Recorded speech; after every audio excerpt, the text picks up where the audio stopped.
This is a message to all my supporters of this podcast. I'm introducing a new supporters program.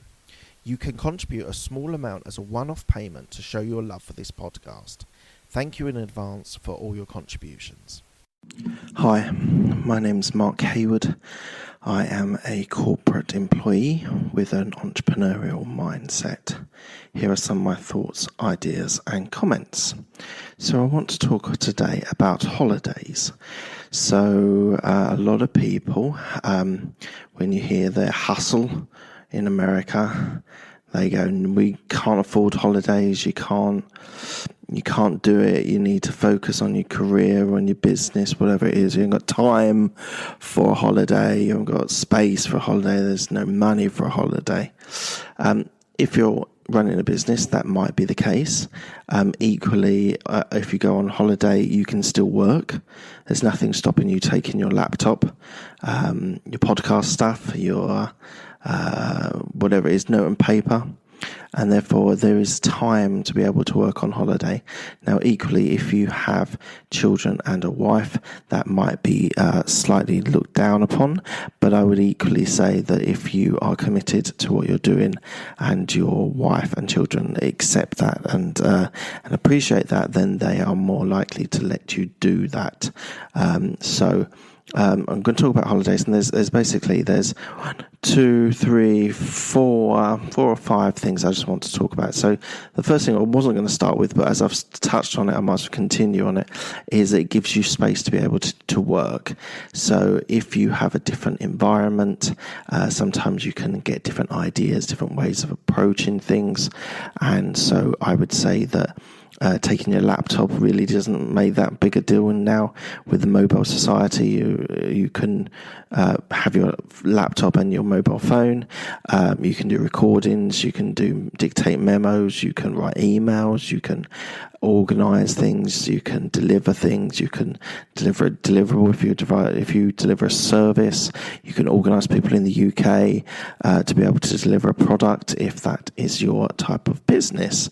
So all inspired by Tim Ferriss's 4-Hour Week. If you haven't read it, go out and buy it and read it. It's really fascinating. Gives you an idea of how to live the mobile life, and therefore you can automate things. Or you can delegate things. So I don't think it's an excuse anymore to say that holiday is away from the business, because equally you can do everything that you need on holiday. So that's number 1. Number 2 is it gives you time to be able to focus on your family. So on the flip side, you might spend long hours, long days without your family and wife, and it gives you an opportunity to sort of rebalance and spend some time with them.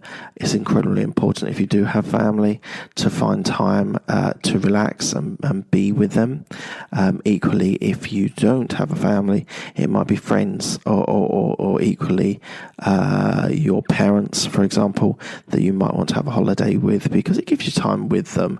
If you're working really hard all the other times of the day, it's really hard to be able to fit them all in.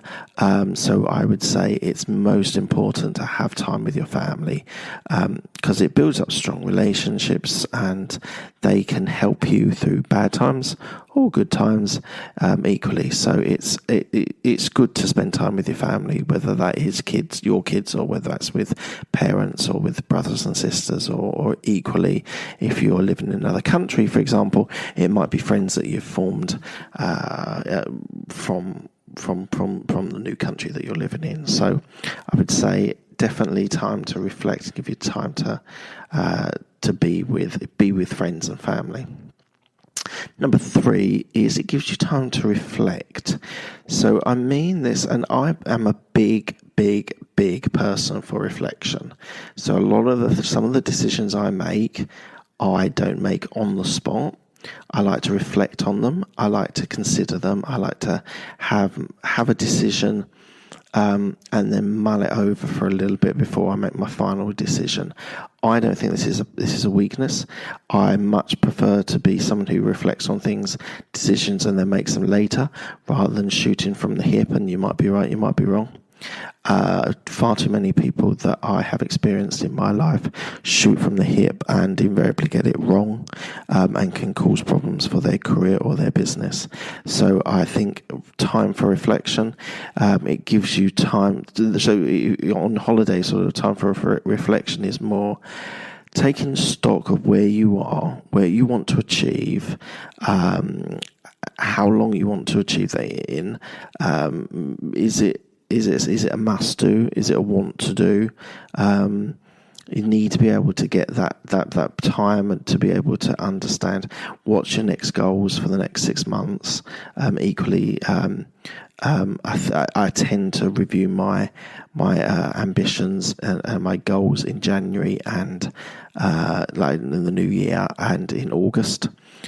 So I've just recently thought about my next sets of goals, and it's actually a tweak rather than a transform. So I would say that this time to be able just to reflect on what you want to achieve and when you want to achieve it is actually very, very powerful. In a corporate environment, it's less so, but you might make a decision on slightly changing the way you do something.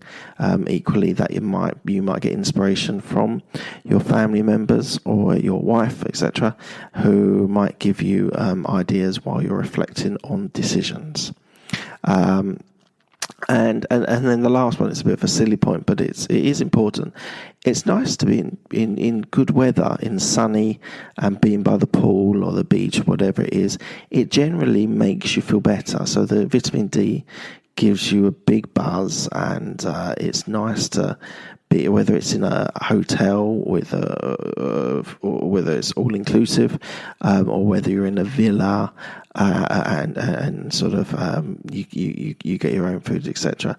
It's nice to be somewhere hot, have a relaxing time. Some people don't relax, some people can't relax. Equally, for me, I find that especially with young kids, it's hard to relax.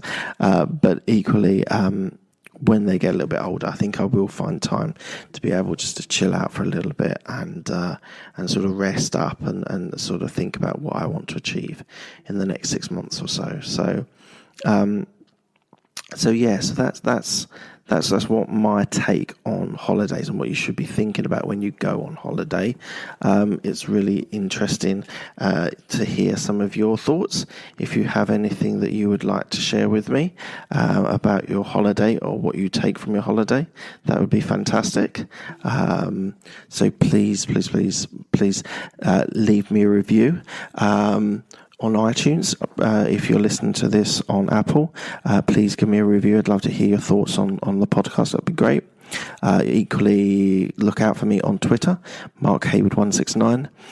Check me out, see if there's anything that you're interested in. I publish my podcast, I publish some video blogs, some quotes and things, so check it out. There is my website, which is the absolutebusinessmindset.com. Please check it out. There's various things on there, including mentoring and coaching availability, as well as my ebook, which I am in the final throes of completing. So please check that out. I'd love you to purchase either. That'd be fantastic. Could you please, if you've enjoyed the podcast, please subscribe to the podcast. Really just in your inbox every Sunday and Thursday. There'll be a new podcast every Sunday and Thursday, so check that out. If you subscribe, you get it into your app straight away. And lastly, if you've enjoyed the podcast, tell someone about it. Tell a family member, tell a friend, tell a colleague that you like it and you'd like to share it with other people. So please do that. Thank you very much. To make sure millions of people are getting paid on time and in compliance, ADP is staying on top of each new piece of legislation. So when it comes down to it, ADP isn't just a payroll and HR company. We're the company that helps you navigate complexity. Learn more at adp.com.